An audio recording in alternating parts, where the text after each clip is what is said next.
After suffering through countless romantic failures, this guy ended up creating an imaginary friend just to get relationship advice. And the answer he came up with was simple. Start looking at every girl as if she were nothing more than a rock. Back when Parker was still a kid, he got rejected over 20 times, and every girl came up with a different excuse. After carrying around all that emotional damage, he created a companion for himself, an imaginary friend named Jason. Jason started teaching him how to avoid getting his heart broken again. The most important rule was to treat every girl as though she were a stone. And after spending years drilling that mindset into his head, he genuinely began seeing every girl as a different kind of rock.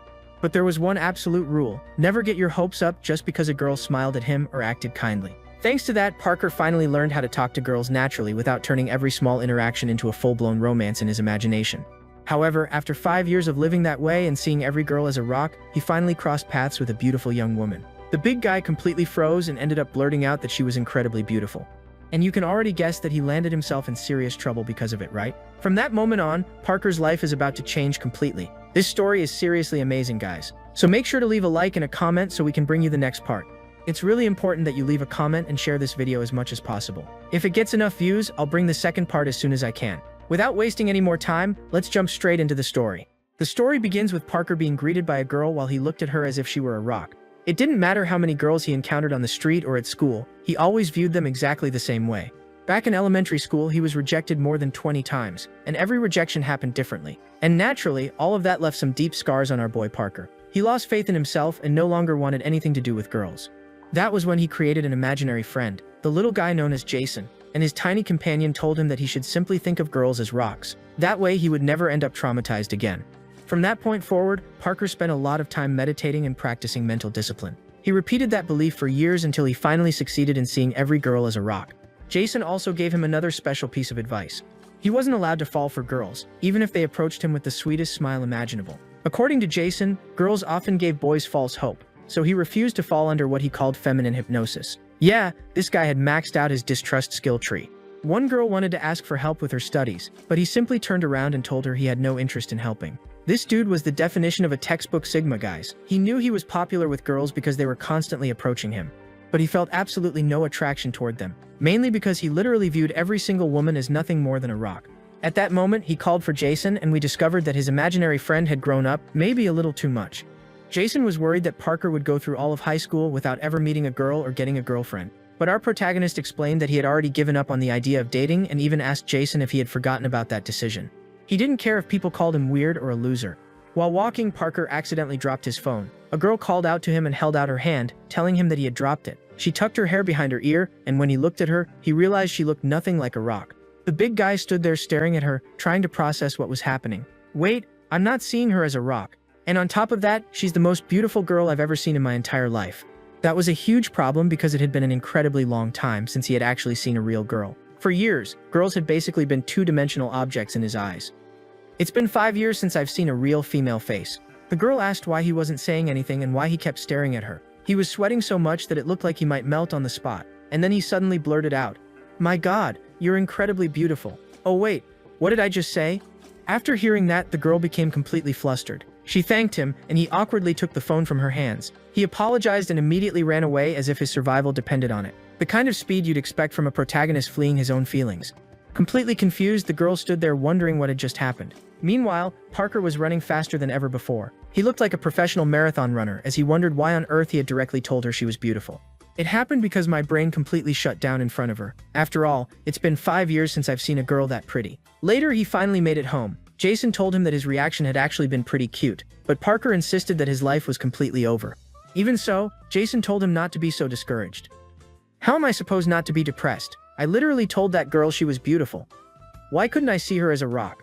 The mustached man asked our protagonist what he planned to do from now on. Terrified, our protagonist said that the mysterious girl would probably go around telling everyone that he had called her beautiful. Then he remembered all the painful moments from his past, when he confessed to girls only for them to reject him and tell him how unpleasant he was.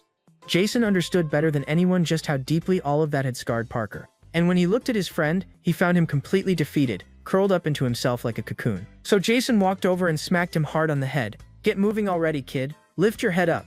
You need to come up with a plan. Since you can't see her as a rock, then you need to make sure you never run into that girl again." Thinking about it carefully, that actually made sense since they weren't even in the same class, so all he had to do was avoid her. Because of that, he ended up agreeing with Jason and admitted that his imaginary friend had some pretty solid ideas. The next day, he arrived at school extra early, and the moment he got there, he came face to face with that mysterious girl. She asked whether he happened to remember her. My God, I ran into her again. At that moment, he recalled Jason's advice from the previous day when he had told him to just act naturally if they met again. A girl nearby asked who the guy with glasses was, while the mysterious girl let out a small laugh. She then told the friend standing beside her that he was the boy who had called her beautiful the previous afternoon. Right then, Parker became convinced that the mysterious girl had told everyone about the compliment. With a serious expression, he started wondering whether she was making fun of him. Wearing the sweetest smile imaginable, the mysterious girl asked if she looked beautiful that day too, just like she had the day before, clearly hoping for another compliment. But our big guy was completely frozen with fear, desperately wishing she would simply leave him alone. Then, out of absolutely nowhere, Parker suddenly bolted away in panic. Emergency exit unlocked. Jason even commented that this unexpected retreat had been an excellent tactical decision. And Parker was completely irritated, convinced that she had been laughing at him the whole time. But maybe she was laughing because she liked him. Hold on there, Parker. Don't start building castles in the sky.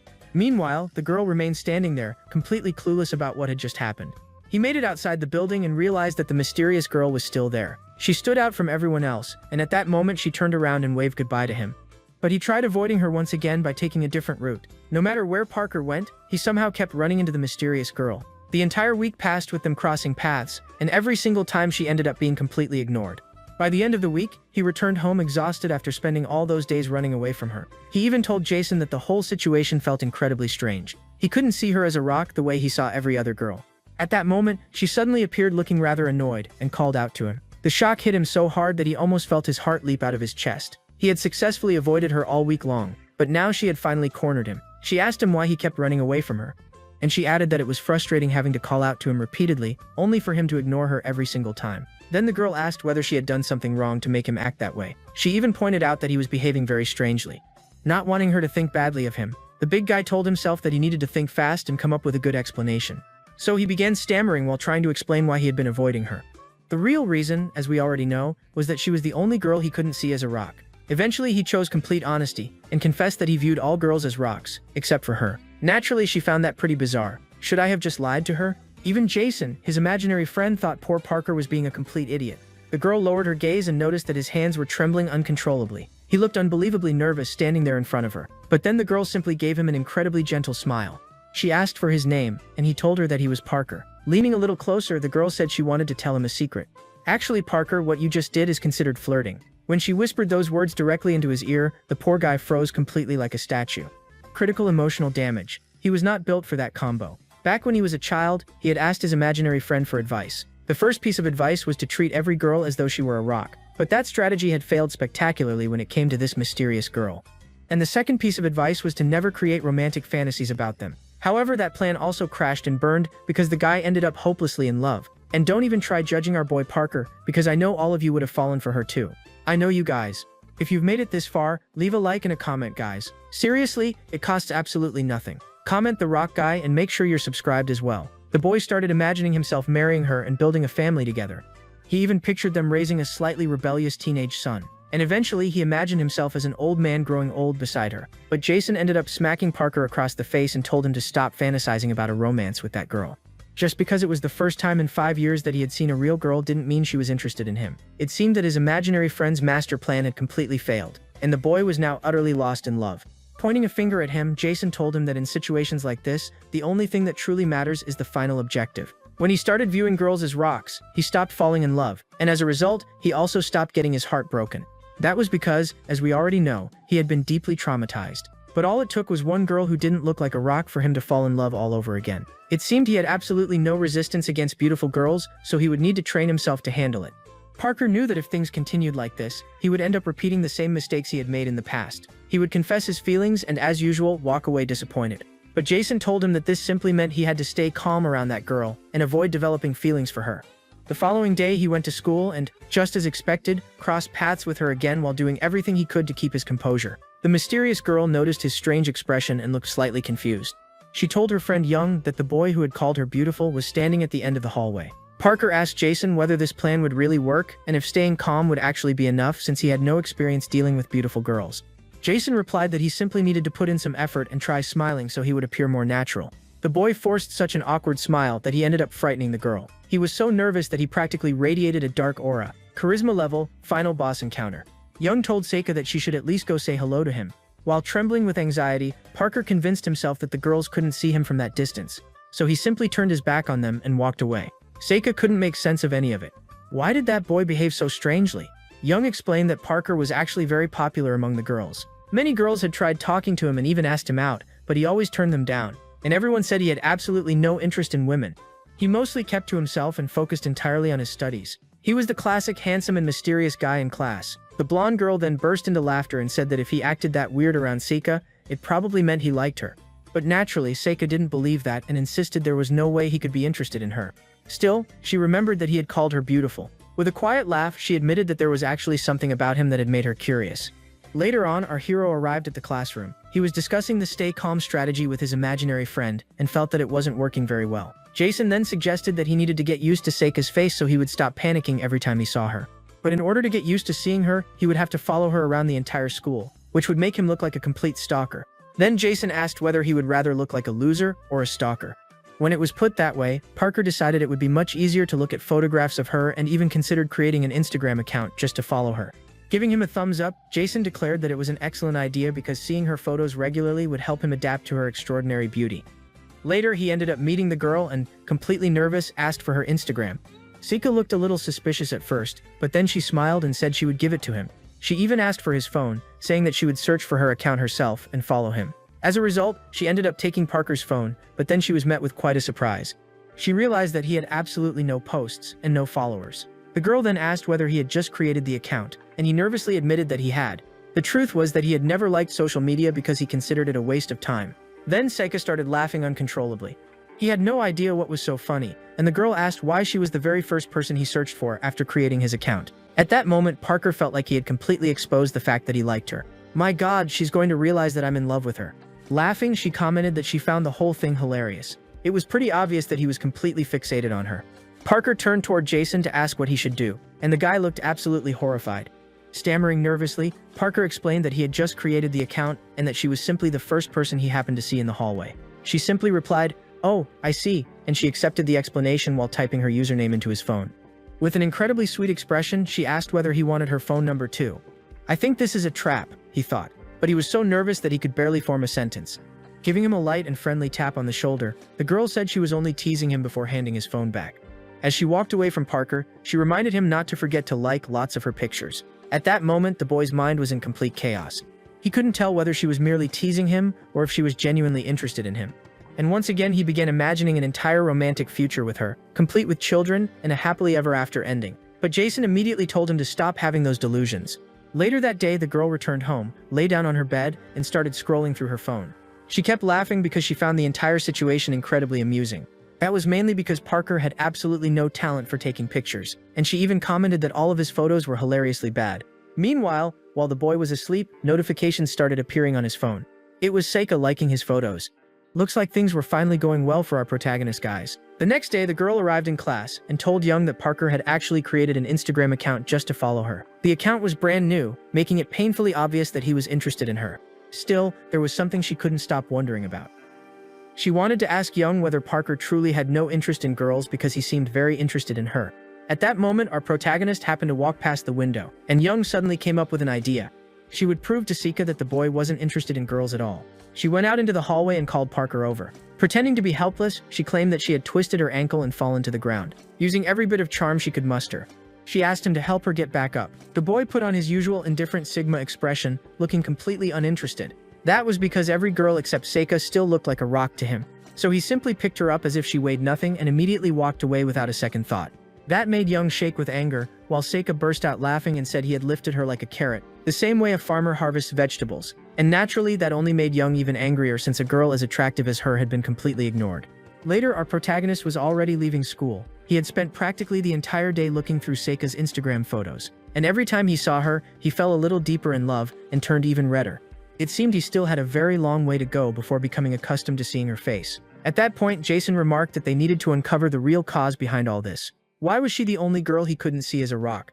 Parker nervously admitted that he had already come up with a few theories. Meanwhile, farther ahead, Seika was standing near the school's entrance. Then she noticed him approaching. The boy immediately started trembling while wondering what he should do. "Oh God, this can't be happening. I keep running into her everywhere." He asked what she was doing there, and the girl explained that she didn't have any money left for the bus ride home. He asked whether she lived far away, and she replied that she lived in some apartments located in Villa Semo. "Hold on a second.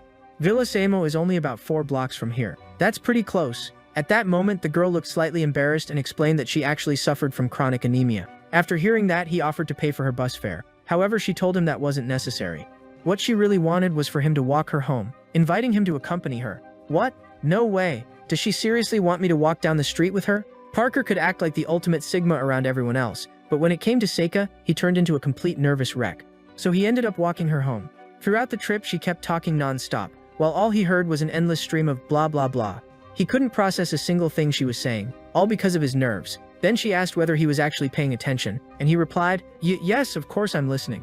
Right after saying that, he accidentally bumped into her. In the past, there had been occasions when he became friends with a girl and walked her home. His classmates would often tease them by saying they looked like a couple.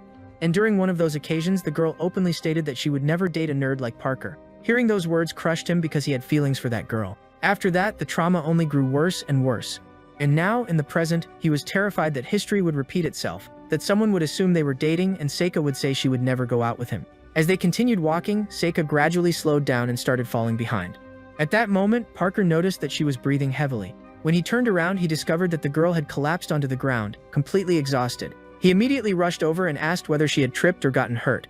She then explained that it was because of her chronic anemia and that walking for long periods made her weak. She reached out her hand and asked him to help her up. So he helped the girl get back on her feet. She thanked him and even apologized for causing trouble. Parker became incredibly flustered just from holding Seika's hand. Critical damage to the protagonist's emotional operating system. While she was trying to recover, her vision was still blurry and her body felt weak. He realized that she hadn't been lying about her chronic anemia. On the other hand, Seika noticed how nervous he was acting. When he had interacted with Young, he seemed completely calm. That could only mean that he was genuinely interested in her. And the girl started laughing.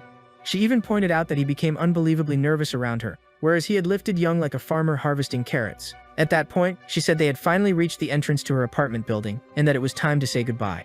She thanked him for accompanying her home, and then waved farewell. The boy turned around, hoping that something like this would never happen again because it had been an incredibly stressful experience for him. He even wished that she would have enough money for the bus the next day since walking her home was far too difficult for him. Honestly, this was one of those moments when you just wanted to give this guy a wake-up slap. He was already walking away from Seika. Then an idea suddenly crossed her mind. She quickly turned around and said she had almost forgotten something important. The moment she called out to Parker, he nearly jumped out of his skin again. She explained that it would take a little longer before she received her allowance. The girl approached him, visibly tired and sweating quite a bit, and asked whether she could count on him again to walk her home next time. She even mentioned that she had gotten dizzy just from running after him. The situation was pretty awkward, but Jason said he had a question for his friend. He wanted to know why Parker looked so happy about it. However, at that very moment, the girl suddenly collapsed to the ground, causing him to panic. She explained that she felt very weak and apologized for troubling him so much. So he helped her back to her feet once again. The following day, Young was busy practicing kicks. All of it was part of her plan to get revenge on Parker because she still felt humiliated by what had happened in the hallway the day before. Jason, in his muscular form, commented that he had spent a long time thinking about the reason Parker couldn't see Seika as a rock. That girl had simply appeared out of nowhere. Because of that, Jason believed he had come up with a very convincing theory. He ended up sharing that theory with our protagonist. But unfortunately, we never get to hear what it was, guys. Judging by Parker's reaction, though, it seemed absolutely mind-blowing. Our hero thought the explanation made perfect sense, and even asked Jason whether there could be any other possibility. But the muscular man replied that he couldn't think of any alternative explanation. While grabbing their backpacks, they agreed to continue discussing the matter after school. I don't know about you guys, but this protagonist seems crazier than ever. He's definitely missing a few screws. He left his room and noticed someone standing in the kitchen. It was none other than his father, wearing a serious expression. The boy bowed politely and asked his father whether he had slept well. His father answered that he had and also told him to go eat breakfast. But the big guy replied that he wasn't hungry. His father even mentioned that his mother had made pancakes and that he should eat properly so he could learn a lot at school. Even so, the boy insisted that he wasn't hungry and said it was already time to leave for school. He felt extremely nervous whenever he was around his father. He was so tense that cold sweat started forming. When he arrived at school, he told Jason that the theory actually made a lot of sense, and that if it was true, he would be doomed to see Seika as a normal girl for the rest of his life. At that moment, Young appeared behind him in the hallway. She called out to Parker, and he turned around. She was staring directly at our protagonist with an extremely serious expression. Then, with a rather unsettling smile, she announced that she was going to hit him. What? Why? "What do you mean you're going to hit me?" She explained that she had spent her time practicing low kicks specifically so she could get revenge on him. All because she had never felt as humiliated as she did the previous day in the hallway. He couldn't understand how helping her stand up could possibly be considered humiliating. The girl declared that she would deliver 3 low kicks to settle the score. "What? I'm not letting you kick me. Have you lost your mind?" She launched the first kick, but he managed to dodge it. Then he immediately took off running at full speed. Young bent her knees and declared that she was pretty fast too. And just like that, Parker realized she was actually catching up to him. He still saw her as a rock. Because of that, he had a hard time even identifying who the person chasing him was. "My God, it looks like a rolling boulder." At that moment, she closed the distance and announced that she had finally caught him. She prepared to unleash her ultimate kick. If that attack connected, the boy would be in serious trouble. But unfortunately for Young, Seika stepped out of the classroom at that exact moment and found the two of them sprinting through the hallway. And the one who ended up taking that low kick was none other than Seika. The poor girl cried out in pain, and Young instantly realized she had made a terrible mistake. As a result, Seika suffered damage to the ligaments in her ankle. Parker immediately rushed over in concern to check whether the girl he loved was okay, but he was so nervous that he tripped over his own feet and crashed into the floor. As a result, he ended up breaking his nose. And just like that, one giant misunderstanding left both of them injured. Young stood there completely frozen after realizing she was responsible for the entire disaster. As a result, both of them ended up in the infirmary. Seika had her foot wrapped in bandages, while Parker was sporting a bandaged nose. Seika apologized for her friend's behavior, explaining that Young had always been a little unusual. Once again, he found himself trapped alone with that girl. He even asked Jason for help, but his imaginary friend told him he was on his own. He needed to keep his composure. However, acting naturally beside such a beautiful girl was incredibly difficult. Then Seika turned toward him and asked what was being served in the cafeteria for lunch that day. He replied that fried chicken was on the menu, and she commented that it sounded absolutely delicious. She asked whether he ate breakfast before coming to school, and he answered that he usually didn't. Then she asked whether he ever got hungry. He revealed that whenever he woke up early, his father was still at home, and because of that he avoided breakfast since he felt uncomfortable around him. Seika told him that he should try getting along better with his father, and he ended up agreeing. In fact, talking with her was actually pretty pleasant. Even so, he still couldn't stop remembering that painfully embarrassing moment when he told her she was incredibly beautiful. He couldn't really understand why he had said that without thinking. But now that he was looking at her again, he finally understood. It was because she was genuinely beautiful. The girl noticed him staring at her and asked directly whether he was admiring her beauty. Completely flustered, he insisted that it wasn't like that at all. Then she said she was only joking and apologized if she had made him uncomfortable. As she sat down, she remarked that teasing him was actually very fun. A little embarrassed, he asked what she meant by that, and she replied that she meant exactly what she had said. Whenever she teased him, he reacted in a very cute and endearing way. Hearing that only made him even more shy, and Seika kept laughing, saying that he was really fun to be around. She even ended up telling him that she genuinely thought he was adorable. Without understanding what was happening, he began wondering whether she was simply teasing him or whether she actually enjoyed spending time with him. At that moment, he remembered the conversation he had with Jason in his room, when his imaginary friend explained why he saw Seika as a real person instead of a rock. It was because he had fallen in love with her at first sight, and no rock perception could block that feeling. If that was truly the case, our protagonist would have to decide whether this love was worth accepting or not. He kept thinking about it while talking with her in the infirmary. A little later, Young showed up to take responsibility for what had happened. Seika declared that she would return the kick. That way, things would be even between them. The adorable girl shouted that she was going all out and threw a kick. But unfortunately, our protagonist somehow ended up caught in the crossfire again. Looks like I ended up suffering the consequences again. That night, he dreamed that he confessed his feelings to Seika. She turned around, ignored him, and said she would never date someone like him. She even called him a pathetic loser. At that instant, he woke up in a panic. He heard a voice asking whether he had been having a nightmare. When he looked toward the chair by his desk, he realized it was Jason sitting there in pajamas. I'm telling you, this protagonist is completely unhinged. He told his imaginary friend that he had dreamed about confessing to Seika. Jason replied that the dream was simply a result of his trauma. In fact, he had been having a lot of dreams like that lately. Maybe it would be better to just ignore that girl altogether. At least, that was Jason's opinion. All of it stemmed from his fear that his feelings would not be returned. Everything he was experiencing was fear caused by the wounds of the past. But Jason had another idea. He said, "Know your enemy and know yourself, and you'll win every battle." He arrived at school thinking about those words, imagining that he should try getting to know Seika a little better. Now that he thought about it, it sounded like a pretty solid strategy. He went to Seika's classroom and became extremely nervous the moment he arrived. He noticed there were many students around, and he was still seeing every girl as if she were a rock. He looked for Seika, but she wasn't there. Then a boy appeared and said that seat belonged to him, and that his name was Guan. Hold on a second. Who is this guy? The chubby boy sat down with a rather annoyed expression. Jason immediately got angry and said he wanted to beat that pig up. Our protagonist asked whether the seat in front of him belonged to Seika, and Guan answered rudely, Yeah, sometimes she comes and sits there. Besides, random brats who are obsessed with girls like her show up all the time. Our protagonist asked why he was talking like that. And Jason, absolutely furious, declared that he was going to destroy that pig. Parker tried to stay calm and asked whether Guan happened to know where Seika was. But the boy responded by asking why he would know anything about that cursed girl. Hearing that made our hero angry, and he told Guan never to talk about her that way again. But Guan said he didn't care because that girl was cursed anyway. At that moment, Parker started taking off his uniform jacket and challenged the boy to a fight. Looks like protective protagonist mode had been activated. Guan declared that he wasn't going to let a bunch of nerds push him around. Then Parker grabbed his uniform jacket and started smacking Guan with it. While getting beaten up, the boy began making noises that sounded suspiciously like a pig. Right then, Seika arrived and asked what those strange pig noises were. Our hero explained that Guan was the culprit because he had been provoking him. He also said that the guy had called Seika a cursed girl, so he started hitting him.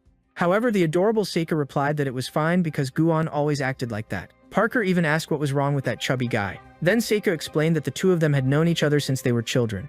They were childhood friends, so he felt comfortable talking to her that way. Outside the classroom, Parker apologized to Guan for hitting him, but the boy replied that it was fine because it hadn't even hurt. Seriously, you two have been friends since childhood? And Guan answered that yes, they had known each other since they were about 3 years old. This was the perfect chance to learn more about Seika. However, Guan immediately warned him that if he was in love with her, he should give up. That was because Seika was insanely popular, and practically every second-year student had a crush on her. For that reason, Parker's chances of success were basically 0%. Parker already knew Seika was popular, but he had no idea it was on that level. She even had more than 2,000 followers on Instagram. But the chubby boy explained that the reason he was telling Parker to give up wasn't because it was impossible. He had known Seika ever since they were little kids. They had always attended the same schools and naturally spent a lot of time together. However, during elementary school, he noticed that Seika began to change. He used to joke around by calling her the cursed girl, but then he started realizing that something about her was different. She seemed to give off a strange dark aura that genuinely made Guan feel uneasy. She was definitely no longer the same Seika he had known before. He explained that from that point onward, she was never quite the same, almost as if she were hiding some deep mystery.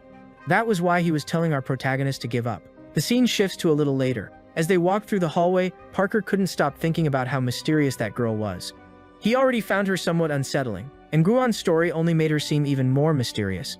At that moment, they ended up running into the girls. Seika asked whether the two of them had suddenly become best friends. The girls also asked what they had been doing, but Parker thought it would be a terrible idea to admit they had been talking about her.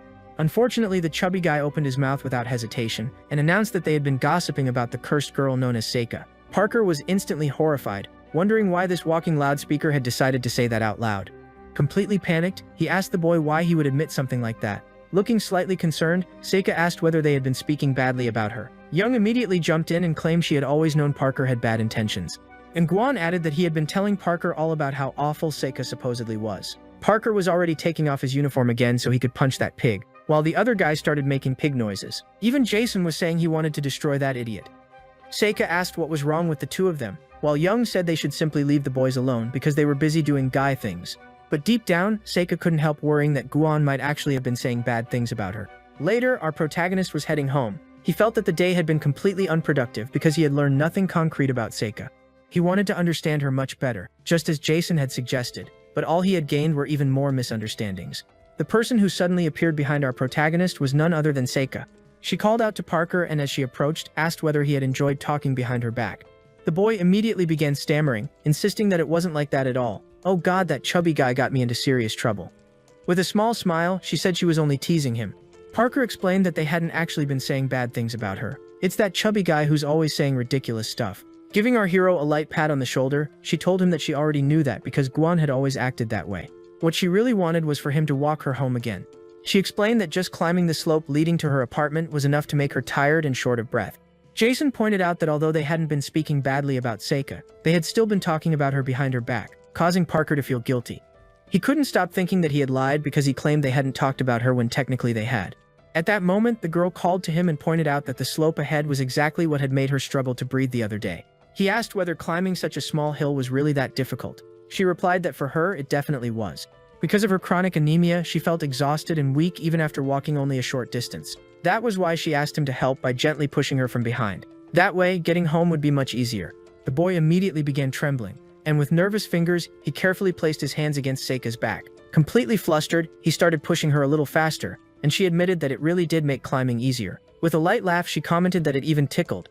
She also added that her back was extremely sensitive whenever someone touched it. The moment he heard that, his cheeks instantly turned bright red. The mission to maintain composure was taking critical damage, and right then, those romantic fantasies started invading his mind again.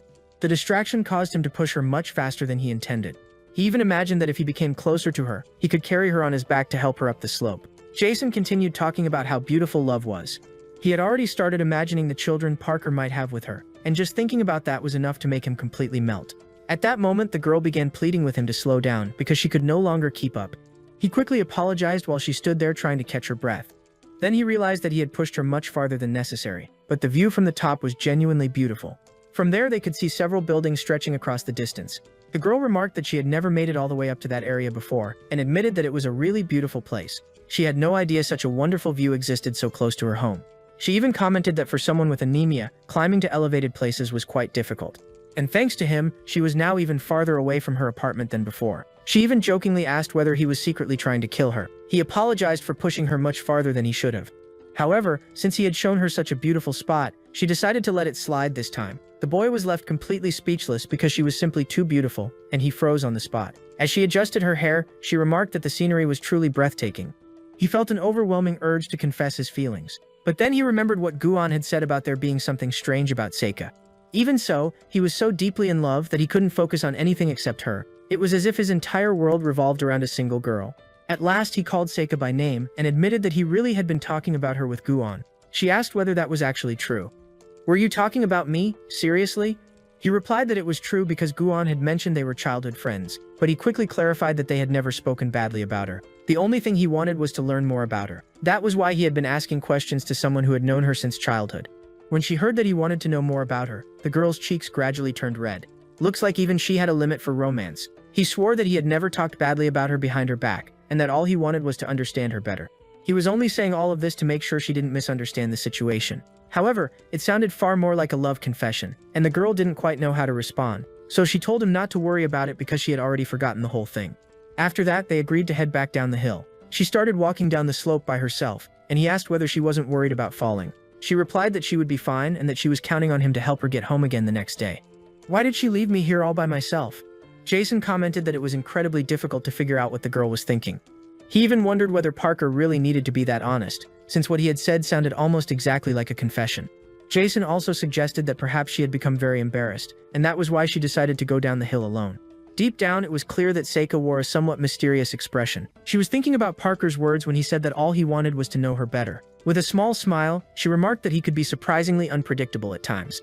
After that, she continued walking by herself but eventually collapsed to the ground because of her anemia, saying she felt extremely weak. The next day, our hero arrived at school. Jason asked him what he was doing. He replied that he was going to play soccer. Jason commented that this was excellent because girls tend to like athletic guys. At that moment, Parker looked down and noticed one of his shoelaces was untied. He bent over to tie it and suddenly heard someone calling him. It was a teacher telling him that he shouldn't stand in the middle of the walkway. She even mentioned that she had nearly tripped over him because he was blocking the path. The woman was Gina, a 26-year-old teacher. Parker apologized to teacher Gina, and she replied that he should stop looking at her from that angle because it made her uncomfortable. He apologized again and asked why he wasn't supposed to look at her that way. She answered that girls don't like being stared at like that. She even said it was quite embarrassing while squeezing his head. "I don't know about you guys, but this teacher definitely has a unique personality." She also added that when he looked at her that way, he seemed less attractive, and then she walked away. The boy stood there wondering why the teacher had said that. He didn't care much about her opinion because, after all, she was just another rock in his eyes. His fear of rejection was so intense that he viewed every girl as nothing more than a stone. On top of that, he constantly made sure not to fall in love again. Since he had plenty of free time, he invested a lot of effort into improving himself. Besides that, he was exceptionally skilled at soccer. He ended up scoring an incredible goal against Guan, and all of his classmates began congratulating him, saying he was genuinely talented. Meanwhile, Guan felt completely humiliated after conceding such an amazing goal. At the same time, the girls were walking outside and commenting that the boys were playing soccer and that the classroom would probably smell like sweat once they returned. Parker stood out among all the students, which naturally caught the attention of both girls, since everyone seemed to be talking about him. 3 girls were discussing how good Parker was at soccer, and how that was one of the reasons they liked him so much. Seika realized that Parker was genuinely popular with girls because everyone was talking about him and even commenting on how attractive he was. She overheard one of the girls saying that he was handsome and very charming. Then Young asked Seika whether she finally believed that Parker was actually popular. The girl thought about it for a moment and realized that he behaved completely differently whenever he was around her. That probably meant he had feelings for her. Because of that, she finally admitted that maybe Parker really was in love with her. During the break, everyone kept congratulating Parker, saying he was an absolute beast on the soccer field. The boy noticed that he was drenched in sweat and thought it would be better to wash up a little before returning to class. He headed to the sink area, turned on the faucet, and started cleaning himself up. At that moment, someone appeared and said that his shot had been incredible. Guan commented that there was no way he could have stopped a strike like that. Our protagonist praised him as well, saying that he had done a great job as goalkeeper, but the chubby boy replied that he found that comment offensive. With a puzzled look on his face, Guan asked whether he knew about football's darker side. Our hero replied that he had absolutely no clue. The dark side is that whenever a team loses, the goalkeeper ends up carrying all the blame. A keeper can block 10 shots in a row, but the moment one ball gets past him, everyone points fingers at him. That was why he claimed he could never stand Parker, since the guy was an outstanding striker. Jason immediately lost his temper, shouting that this shameless pig had started picking on him again. The chubby boy then began messing with the faucet, aiming the water straight at our protagonist. The stream splashed directly into his eyes, and Parker complained that the water was freezing cold. Naturally, he decided to return the favor. And just like that, an all-out water battle broke out. The two started trading insults, and the chubby boy called our protagonist Four Eyes. "Hold on a second, idiot. Aren't you wearing glasses too?" Watching from above, the girls wondered why boys could be so immature. They tried figuring out what the argument was about, but they could not make out a single word. Young suggested moving closer so they could uncover what the boys were up to. The whole thing looked like a showdown straight out of a Western movie. Parker angrily complained that the filthy pig had soaked every piece of his clothing. Guan then pulled off his shirt and declared that they should settle things with their fists. Parker agreed immediately, and said they might as well end it once and for all. The two girls continued approaching while asking what was happening. At that exact moment, Parker realized the girl he liked was staring right at him while he was shirtless. And honestly, our protagonist was in excellent shape. All that training had paid off. Young instantly blushed because Parker was undeniably handsome. Sika glanced at her friend and noticed that the blonde looked unusually flustered. Meanwhile, Guan was not exactly blessed with a striking physique, so both girls reacted with visible disappointment. Right afterward, they turned around and pretended they had seen absolutely nothing. Guan immediately called out to them, telling them to come back and witness how he would defeat Parker. He even cursed our protagonist for making him embarrass himself. "Wait a second, Seika just saw my body. You cursed pig. One day I'm turning you into breakfast bacon." The two girls felt somewhat awkward after seeing Parker without a shirt. Seika, however, wore a rather mysterious expression. Not gonna lie, it looks like someone might be catching feelings too. The story then moves to the following day. Our hero was playing football once again, but this time Guan actually managed to stop one of his shots. Parker got annoyed and called his friend a filthy pig. The chubby boy laughed and said that kick looked like something a little kid would do. "What's wrong with you today, Parker? You're playing terribly." His teammates started pointing out that he was performing far below his usual level. Jason remarked that his dear friend seemed distracted. Parker claimed he was simply tired and said he would take a short break. With that excuse, he headed over to sit down. Meanwhile, the girls were chatting nearby about how attractive Parker was. Just then, someone approached him and remarked that he looked exhausted. It was Seika herself, greeting him with a charming smile. The young man instantly became nervous, and his cheeks turned bright red, exposing every bit of his embarrassment. He asked her to crouch down slightly because he did not want to look at her from below. He remembered something Professor Gina had once told him. People supposedly looked worse when viewed from underneath. She had mentioned it while tying her shoelaces in the hallway. Completely confused, the girl asked what he meant. She even wondered why he was avoiding eye contact. He quickly explained that it was not what she was thinking. He clarified that Professor Gina had told him people appeared unattractive when viewed from a lower angle. That was why he did not want her to see him looking bad. Sika tilted her head slightly and asked, "So, does that mean I look ugly just because I'm standing lower?" He immediately answered no. "There's absolutely no way you could ever look ugly. If anything, you're always beautiful." The second those words left his mouth, he realized he had said far too much. And to make matters worse, the girl stepped even closer with a playful expression. Our protagonist began making awkward gestures as he realized that, once again, everything he said sounded suspiciously like a love confession. Jason even commented that if he kept this up, he would walk straight into every trap she set. "Well, buddy, you literally just said she's beautiful from every angle. That was basically a confession." "Yeah, my friend, you're on your own now. I'm done saving you." He scratched the back of his head and complained that he had a cursed mouth because he always ended up blurting out exactly what he was thinking. Meanwhile, she continued staring at him. "I don't know about you guys, but this girl is incredibly mysterious. It is impossible to tell what is actually going through her mind. The only thing I know for certain is that she likes him." She then thanked him for the compliment, completely catching the big guy off guard. She even asked whether he was trying to make her happy with those words, and admitted that, if so, it was working. After all, compliments always felt nice to hear. The big guy agreed and said that was true. She then mentioned that she constantly overheard other girls praising him, saying he had an attractive physique and a handsome face. He raised both hands and insisted there was no point in saying that because he simply could not believe it. Seika responded by saying she did not disagree with those girls at all. In fact, she thought they were completely right. Wait a minute, she thinks I'm attractive too? Seriously? Which part do you agree with? The girl then remembered Parker's athletic and muscular physique. Afterward, she slowly leaned closer and whispered into his ear that she found him attractive as well. The boy was completely smitten. Honestly, guys, there is no point judging our beloved protagonist anymore. He never stood a chance. I'm pretty sure most of you would have fallen for her with far less effort. She kept gazing at him with that beautiful smile on her face. With a look like that, resisting would be nearly impossible. Just then, one of his teammates showed up and told Parker it was time to get back into the match. He stood up and apologized to Seika. She called out to him, saying she would be cheering for him. At that moment, Parker's motivation skyrocketed through the roof. Jason, I finally get why I was playing so badly. Turns out all I needed was a little motivation. He immediately started weaving past every defender in his path. Jason nodded and said their big guy finally had something worth fighting for, so there was no reason to keep telling him to give up on his feelings.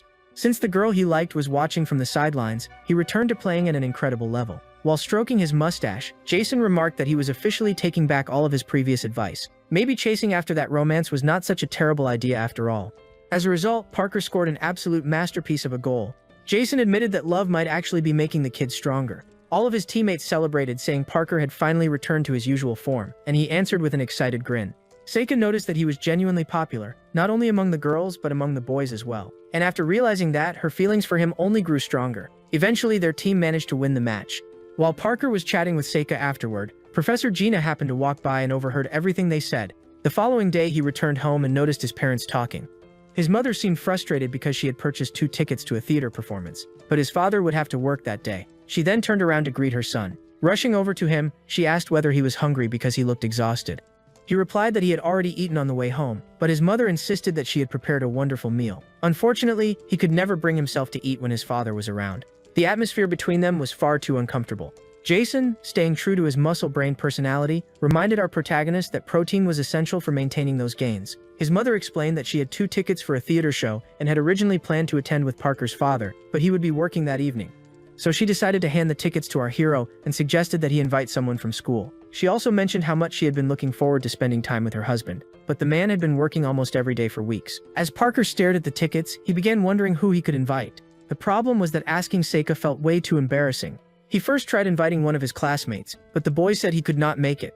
Then he approached several other friends, but every single one of them claimed to be busy. He even asked Guan, but the chubby boy said he would probably be sick that day. Yeah, nobody seemed interested in going to the theater with him. Come on, man, I thought this was your kind of thing. Don't you watch anime? It's basically the same idea. Guan replied that he did not watch anime at all. After saying that, he turned around and left. Now that's unexpected. Why did I instantly assume he watched anime? Was it because he looks like a stereotypical nerd? Jason pointed out that stereotypes could be surprisingly scary. The author of this story basically called every anime fan weird. At that moment, he noticed Professor Gina approaching and asking what he was trying to do. He explained that he was attempting to find someone to attend the theater performance with him, but nobody wanted to go. Jason quietly suggested that he should just invite Seika already. Even the teacher asked whether the person he truly wanted to go with was Seika, but he lacked the courage to ask her. He immediately denied it, insisting that he simply wanted to attend with one of his friends. He even tried putting some distance between himself and the teacher, so she would not discover his crush. Unfortunately for him, she called him right back. What's wrong, Parker? Are you seriously going to lie to your teacher? He swore that he was not lying and that inviting Seika was not what he wanted. Looking thoroughly unimpressed, she asked whether he honestly believed anyone would fall for such a weak excuse. At that moment, he completely froze. Oh no, how does she know I like Seika? The two of them eventually sat down and continued talking. She asked whether he truly wanted to invite Seika and wondered why he did not simply speak to her directly. Even Professor Gina knew Seika was extremely popular, which made plenty of boys nervous around her. Parker then asked how she had figured out that he liked Seika. The teacher explained that she had overheard the entire conversation between him and Seika on the football field. Come on, it's obvious you're in love with her. You're just afraid she'll reject you, aren't you? He admitted that she was right because the whole thing felt incredibly embarrassing. So basically, you're scared of asking her out in front of everyone. She even pointed out that it would practically sound like a confession. The teacher then stood up, called him a coward, and with a smile assured him that one day he would thank her for this. Uh-oh, teacher intervention activated. She walked straight over to Seika and told her that Parker wanted to say something. The boy immediately started shouting in panic. Then the teacher asked Seika whether she would like to attend a theater performance with Parker over the weekend. Young burst out laughing and pointed out that Parker had somehow gotten the teacher to confess on his behalf. Professor Gina excused herself, telling Seika to continue talking with Parker, and the girl walked over to him. The situation was unbelievably awkward because now he might get rejected in front of absolutely everyone. While fixing her hair, Seika asks if he would like to go out with her. His heart starts racing, and the guy has no idea how to respond. Stammering, he says, "Yes, I would like to go out with her to see a stage play." Over the weekend, there was our hero, dressed in a different outfit and looking all nice. He never imagined that she would accept going on a date with him. Besides, it was the first time he had ever worn contact lenses, and he even comments that it feels a little strange. He asks Jason if, by any chance, his outfit looks tacky, and his imaginary friend keeps saying that it does not, and that he looks good. But his imaginary friend says that this was not the most important part. What he wanted to know was what kind of relationship Parker wished to have with Seika. "You need to make up your mind now, kid. You clearly have romantic feelings for her. Besides, she accepted going out with you, so you probably have a chance of dating. But you have an extreme fear of rejection. That was because of everything he went through during his childhood. But now that you have feelings for her, you must try to face this trauma of yours." Parker says that he cannot set aside the feelings he has for Seika. Jason says that he must confront this trauma or else try meditating again in an attempt to see her as a rock. He even imagines it, seeing Seika as if she truly were a rock. So he would have to accept one of the two paths. Either you admit that you love her, or you try to forget her. At that moment, Seika appears wearing different clothes from what she used to wear at school. The guy becomes completely smitten. Jason even says that he will always stay by our hero's side to help him. And just by looking at the girl, he already knows what his choice should be. He would choose to love her and face all of his trauma. He had already gone through many difficult situations whenever he confessed his feelings to girls. On every occasion, he was rejected. Because of that, Jason said that it would be better for him to treat all girls as if they were rocks. Besides, he should not develop any kind of love. Thus, he became someone cold, without feelings, who saw all girls as if they were rocks. At the same time, he had a very difficult situation at home with his father. It seemed that the boy's father did not care about him. Returning to the present, they went to a cafe. Seika was drinking iced tea while he was drinking coffee, and she comments that he seems very mature. He had only ordered that coffee because it was the cheapest one. Seika asks how much time is left before the play begins, and he says that there is about an hour left. He was trying to look mature by drinking that coffee, and meanwhile he could not stop thinking about Jason's words, saying that he should finally admit that he was in love. But if he did that, he would have to overcome his trauma. At that moment, he becomes tense, asking himself whether he would be capable of doing that. He had spent 5 whole years seeing all girls as if they were rocks. At that instant, Seika asks what he was thinking about. He gets nervous and starts stammering, saying that he was only thinking that the coffee was bad, but she calls him a liar, saying that he was thinking about something else, since his mind seemed absent. "How can you be thinking about something else when I am standing right in front of you?" He realized that she was being serious. 2 hours were the amount of time she needed just to get ready, only to meet him. Besides that, she spent much more time simply choosing her outfit. She invested all of that just to meet him. So he was supposed to stop thinking about other things and focus on her. At that moment, he realized that it had been rude to keep getting distracted when such a beautiful girl was standing in front of him. Since he had invited her to a play and she had been very excited, she was going to let it slide. It was already time, and they stood up to head to the theater. For now, he was going to focus on this date that he was having with Seika, and would only think about those problems involving Jason later. They arrive at the theater. The actress was performing the play Romeo and Juliet *, and the actors were giving it their all. But it seemed that the play was not very good, guys. After all, our protagonist and Seika were both dying of sleepiness. Later, they went to a claw machine. He tried every possible way to win a teddy bear for her, but he could not do it. After that, they went to karaoke, and she kept laughing, saying that he sang very badly. Next, they went to eat a snack, and the girl offered to cut it for him. In the end, he walked the girl back to her house, and they talked along the way. The two got along very well, and seemed as though they had truly been made for each other. The girl says that it was very fun, and even thanks him for accompanying her all the way home. With a friendly look, she tells him to get home safely. But he did not say anything and simply stood there watching. She even asked whether he wanted to say something else, and, stammering, he did not really know how to express himself. So he says that the only thing he wanted to say was, "I had a great time today." Obviously, that was not what he really wanted to say. He wanted to ask whether he could go out with her another day. With a somewhat confused look, she asked, "Is that really it?"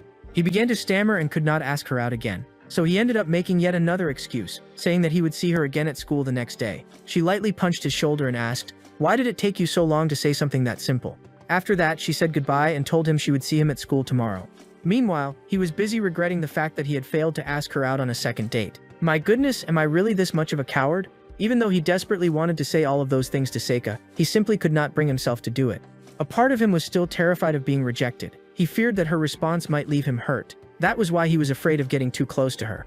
At the same time, he remembered Professor Gina's words, reminding him that if Seika had no interest in him, she never would have agreed to the date in the first place. Maybe if he returned to the mindset he had 5 years ago, everything would go back to normal. He would start seeing Seika as nothing more than a rock again. If he did that, he could regain the peace and comfort he once had. Just then, Seika called out to him again. She told him that next time they went out together, he should order iced tea instead of coffee. The boy turned around and saw that she was still standing there waiting for him. She then added that on their next date, she might order hot chocolate because it tasted much better. At that moment, he finally realized that she truly liked him. Even Jason stepped in and said it was time to move forward. Do you seriously want to go back to seeing her as a rock? You need to push ahead and deal with your fears. Forget this nonsense about treating Seika like she's a rock. Parker asked whether he was really capable of doing that, and Jason replied that he was, but he needed to find some courage. After all, he had let a teacher ask Seika out on his behalf. On top of that, he had stood there overthinking his problems right in front of her, allowed her to cut his food for him, and still failed to ask her on another date. It was time to stop hesitating and finally take action. Otherwise, he should admit that he was still a coward and go back to treating her like an ordinary rock. Jason even apologized for sounding harsh, but insisted that he was only speaking the truth. In the end, kid, this choice belongs to you alone. Parker admitted that those thoughts were the mindset of a loser. Then he reached out, took Seika's hands and called her by name, completely catching her off guard. With red cheeks, she asked what was wrong. He apologized because that day's date had not gone perfectly, but promised to make the next one far better. He even mentioned that she had fallen asleep during the play because it was so boring and apologized for that as well. Naturally, Seika was completely stunned by what she heard. Then she let out a small laugh and told him it was not a problem at all. She even admitted that she had been eagerly waiting for him to ask her out again. The atmosphere suddenly became both awkward and sweet at the same time.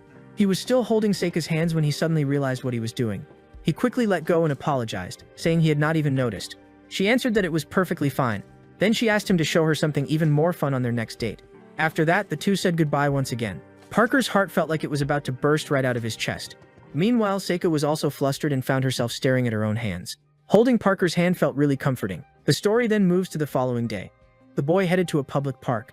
The reason was simple. He wanted to train and become stronger. Looks like our protagonist finally decided to grind experience points in both romance and life at the same time. Jason was counting his repetitions, while Parker could think of nothing except what he could do to make his next date more exciting. Jason even praised him, saying he had behaved like a real man, though honestly, it had been much harder than it looked. While he was exercising, Young suddenly appeared, sweating heavily and breathing hard. He mentioned that he planned to continue training for about 40 more minutes. At that moment, Young showed up and called him a weakling. The boy nearly jumped out of his skin and asked who she was. Young replied that she was Seika's friend and wondered whether he seriously did not recognize her. She also commented that she never expected to find Parker training in the middle of the park. At that instant, Parker finally remembered who she was. After all, every girl looked like a rock to him back then, so telling them apart was never easy. Filled with enthusiasm, she declared that she would help him train. So Parker grabbed the pull-up bar, but Young immediately started yelling that he was doing everything wrong and even kicked him in the back. The poor guy crashed to the ground and started rolling across the dirt. "What is wrong with you? What are you doing?" he asked in confusion. She replied that if he kept training like that, he would end up with severe back pain. Then she told him to wait a moment because she would be right back. Parker called after her, telling her to hurry because he was only planning to train for a few more minutes. If she took too long, he would already be gone. With a serious expression, Young explained that she was only going to change into workout clothes, so he agreed to wait. Jason pointed out that this was the perfect opportunity because Young happened to be Seika's closest friend. He could use the chance to learn more about the girl he liked. After all, that chubby guy had not exactly been a reliable source of information. In other words, Young could help him uncover more about Seika's interests and preferences. "Do you think it would work if I casually asked Young a few questions?" Parker wondered. Jason told him there was no harm in trying. A little while later, the girl came back. Parker asked what exactly she had changed because she looked almost exactly the same.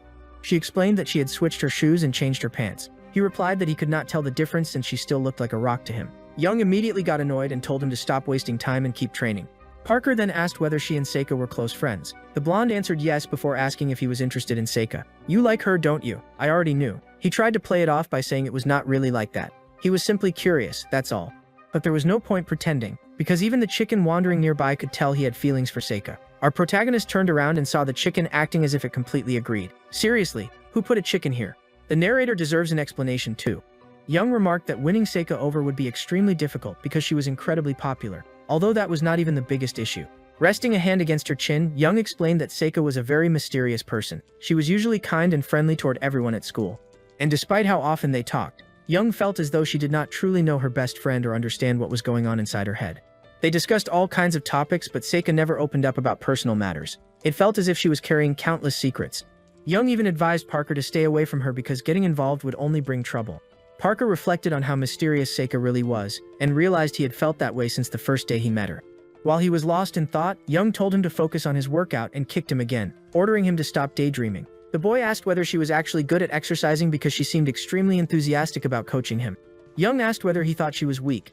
He admitted that he genuinely had no idea. The girl then declared that she would prove how strong she was. With that, she took off her hoodie, revealing a surprisingly toned physique. As she showed off in front of him, she jokingly claimed he would probably end up falling for her. At this point, it is becoming suspiciously obvious that this girl has feelings for Parker too. Or maybe I have watched too many romance stories. Parker stared at Young with complete confusion. After all, she was still nothing more than a rock in his eyes. The poor girl truly believed she had a chance to charm him. So the training session continued. Not too far away, Seika happened to be walking through the same area. She was carrying a shopping bag and, honestly, this girl somehow manages to look elegant no matter the situation. Passive skill unlocked. At that moment, she glanced ahead and spotted two girls from school. The girls were talking about Parker and mentioning that he was the best football player in the entire school. Not wanting to be recognized, Seika lowered the brim of her cap slightly. As she walked past them, the girls continued chatting about how beautiful the park was. It seemed like Seika felt a tiny bit jealous and even took a deep breath to calm herself down. However, she suddenly heard a familiar voice. It was Parker training alongside Young. She was surprised because she never expected to find them there together. A faint blush even appeared on her cheeks. Seeing Parker exercising with her best friend brought a small smile to her face. Right afterward, Young kicked him again while calling him an idiot and complaining that he was doing everything wrong. He was supposed to grip the bar like this. Young then began demonstrating the correct technique. She was genuinely skilled when it came to exercising. Yet Parker kept insisting that he could not see any difference between her method and his own. At that moment, the big guy turned around and noticed Seika standing right there. She waved at her friend, and Young instantly ran over to hug her. Our protagonist felt slightly awkward because she had appeared out of nowhere. Seika explained that she had gone out shopping and never expected to run into them training there. She even asked why there was a chicken standing in the middle of the running track. At that moment, she looked toward our protagonist and seemed a little embarrassed. He greeted her by name and, while she stretched out her hands, she attempted to grab the bar and asked whether she could actually do it. Parker commented that her anemia would probably make it difficult, while Young confidently stated that she would help her. She then instructed Seika to adjust her posture and step forward. Once Seika grabbed the bar, Young told her to pull herself upward. The girl began trying her best, although she admitted it was much harder than she expected. Then she suddenly realized something. She was face to face with Parker, and he was staring directly at her. That immediately made Seika feel shy. Young asked why her friend was taking so long.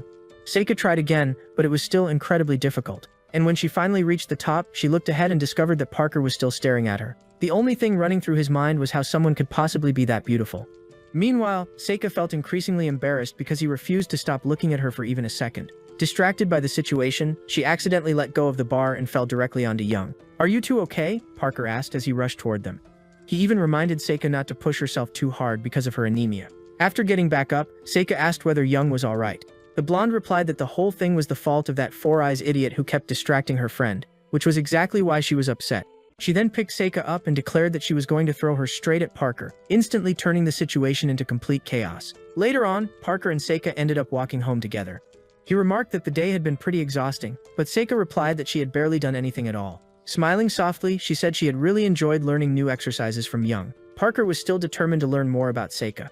However, he felt as though he had made absolutely no progress that day, although Jason argued that the day had been productive because he had trained quite a bit. Afterward, he walked her all the way to the entrance of her apartment building, and told her he hoped to see her at school the next day. But when she did not respond, he asked whether there was something she wanted to say.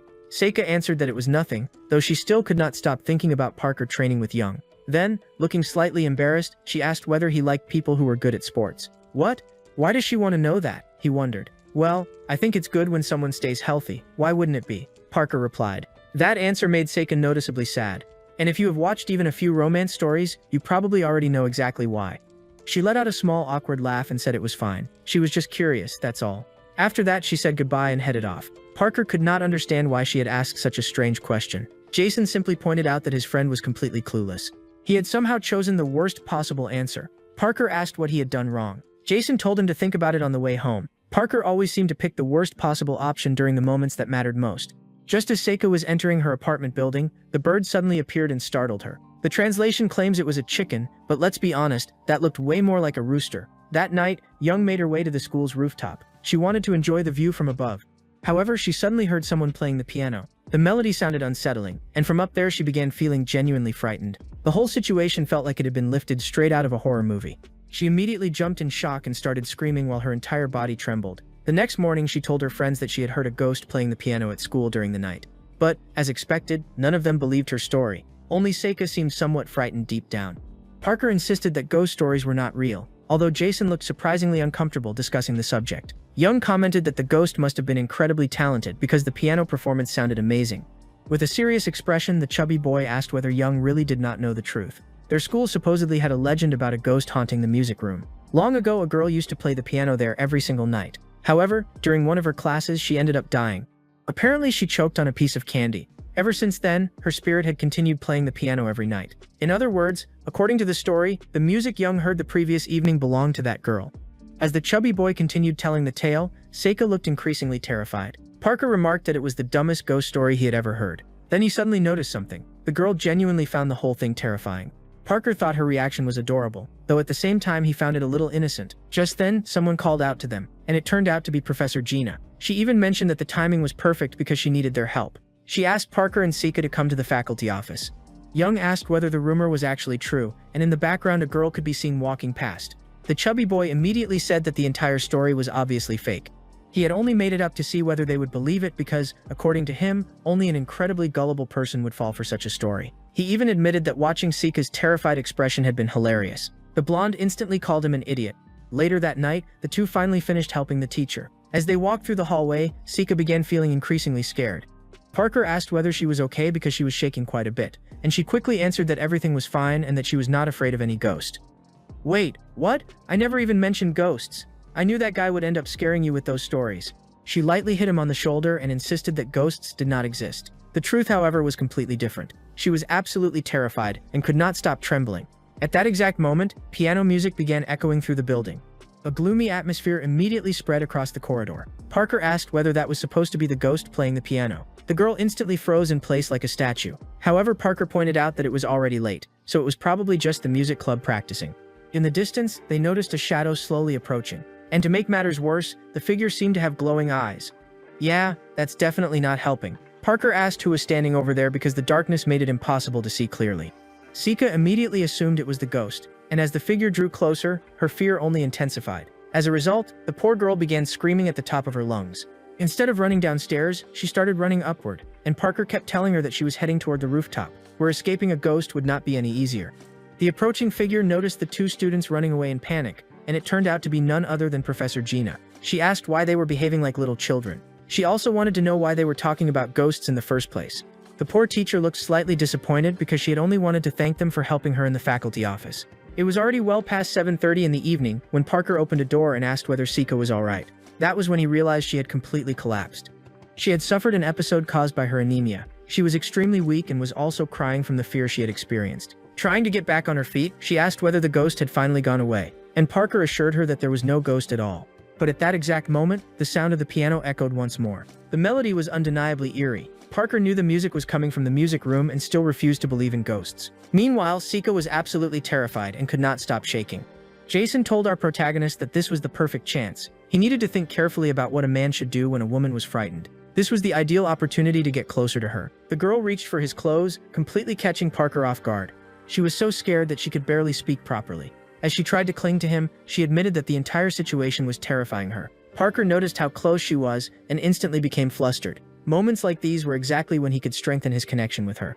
He had heard about this kind of thing before. That psychological effect supposedly worked in a man's favor whenever a woman felt afraid. She continued holding on to him while asking him to calm her down. When he moved a little closer, Seika's expression gradually softened. Trying to lighten the mood with a joke, Parker remarked that if ghosts really existed, this one was at least an exceptionally talented musician. And she admitted that he had a point. At that moment, Seika realized that the piece being played was a waltz. When she was younger, she had taken dance lessons, and unfortunately for her, Guan had always been her dance partner. However, because of her anemia, she eventually had to quit dancing and began attending art classes instead. Even so, she admitted that Guan had been surprisingly skilled on the dance floor. Parker found that hard to imagine since Guan's appearance did not exactly scream professional dancer. Even so, Parker commented that dancing with her must have been difficult. Although it had been a long time since she last danced a waltz, she still remembered some of the steps. And since the friendly ghost was kind enough to provide music for them, Seika came up with an idea. The girl extended her hand toward Parker. He asked why, and she replied that she wanted to dance with him. The two joined hands, and she explained that all he had to do was follow her lead. Unfortunately, Parker was incredibly clumsy and ended up stepping on her foot. He immediately apologized because it must have hurt a lot. She replied that she was still recovering from the kick Young had given her earlier. Then she stretched out her hands once again and said they should try one more time. But when she attempted to spin him around, Parker started turning in the most uncoordinated way imaginable. And before he knew it, he tripped over his own feet and crashed face first onto the floor. Sika burst out laughing and declared that he definitely had no talent for dancing. Some people are born to shine, and others are born to turn a simple waltz into a boss battle. He commented that he was still recovering from his broken nose, making her laugh softly. Then she asked whether he would like to try again. Hold on, are you really sure about that? If he stepped on her foot again, she would probably snap him in half. The boy admitted that he was terrible at dancing, but said he would improve with practice. Then, bowing slightly, he asked her to take his hand. It was an incredibly romantic scene. She remarked that he always seemed to know the right things to say. The girl then promised that she would teach him how to dance properly. At that moment, our dear Parker fell for her even harder, especially because she was looking directly into his eyes. According to Jason, that mysterious melody continued playing throughout the entire night. That strange music was enough to convince some people that the ghost story was real. Others, however, were not convinced at all. For Parker and Seika, the entire incident ended up becoming a romantic memory. The scene then shifts to a later moment. The two were already leaving the school grounds. He asked Seika whether she still attended drawing classes, and she answered that she did and spent a lot of time sketching. He then requested that she draw a muscular man with a mustache someday. Naturally, he promised to pay her for it. Seika replied that realistic drawings were not really her specialty, but she could give it a try. At that moment, Parker felt as though he was genuinely getting to know her better, which had been his goal from the very beginning. He even felt that he should take things a step further. Just then, the girl mentioned that she was going to the restroom for a moment, and he asked whether she would be alright since she had been afraid to walk alone in the dark earlier. However, she replied that she would be completely fine. Wait, wasn't she terrified just a few minutes ago? Not long ago she had been trembling, and she had even run away in panic. But now it seemed as though every trace of fear had vanished. Jason suddenly appeared and commented that Seika's behavior seemed rather suspicious. Jason asked whether Parker remembered the suspension bridge effect they had discussed earlier regarding her fear. But Jason had a theory. Maybe Seika had been pretending to be scared the entire time. And then we see her touching up her makeup in front of a mirror while openly admitting that she does not believe in ghosts. Yeah guys, it looks like that fear might have been an Oscar-worthy performance. Afterward, Professor Gina went to the music room and asked the student there whether she planned to go home or stay and play piano all night. Irara replied that she only wanted to play one more song because she did not have a piano at home. The teacher commented that she had not heard anything unusual, only a few distant voices. Irara then agreed and said she would head home. And that brings us to the end of the story about the boy who saw girls as nothing more than rocks. If you made it all the way here, thank you very much. You are a true supporter of the channel. Consider becoming a channel member. It is very affordable, and you will be able to watch new videos before everyone else. There are also several exclusive videos available for members. If you would like me to cover the second part, leave a comment saying Rock Boy. If we reach the goal that has been set, I will bring the continuation as quickly as possible. It is extremely important that you leave a comment and share this video with your friends. And don't forget to check whether you're already subscribed to the channel. I always try to bring continuations for you guys, but that can only happen if the first part performs well. So if this video receives very few views, it will be difficult to continue the series. I will leave 2 recommended videos from the channel that I am confident you will enjoy. So I'll see you over there. And that's all for today. Thank you very much, and until next time everyone.